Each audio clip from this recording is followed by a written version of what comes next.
نورستان کے سنہری شہنشاہ فضاؤں میں اذان کی آواز گونجا کرتی تھی۔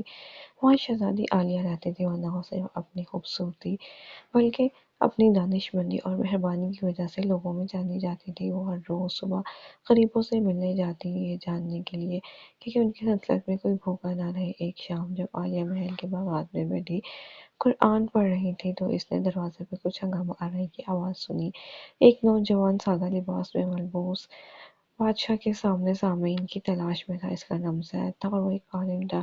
اس نے علم اور انصاف کی تلاش میں دنیا بھر کا سفر کیا تھا۔ عالیہ نے تجسس سے اس کو سنا جب اس نے انصاف، عاجزی اور لوگوں کے درمیان محبت اور ان کی خدمت کی اہمیت کے بارے میں بات کی۔ بادشاہ نے زید کی عقل مندی سے متاثر ہو کر اسے بطور مشیر کے رہنے کی دعوت دی۔ وقت گزرنے کے ساتھ ساتھ عالیہ اور زید ایک دوسرے کی طرف متوجہ ہوئے اور شادی کا ارادہ کیا۔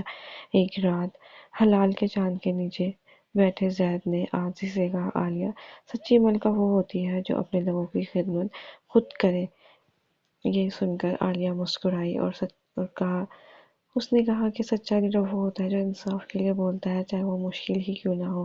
بادشاہ کی برکت ان کی شادی ایک سادہ لیکن خوبصورت تقریب میں ہوئی۔ ان کی محبت، ایمان، اعتماد اور ایک مشترکہ مقصد پر مبنی تھی، اپنے لوگوں کی خدمت کرنا اور اسلام کی تعلیمات کے مطابق زندگی گزارنا۔ انہوں نے مل کر نورستان پر حکمت کے ساتھ حکومت کی اور اس بات کو یقینی بنایا کہ انصاف اور مہربانی کو فروغ ملے۔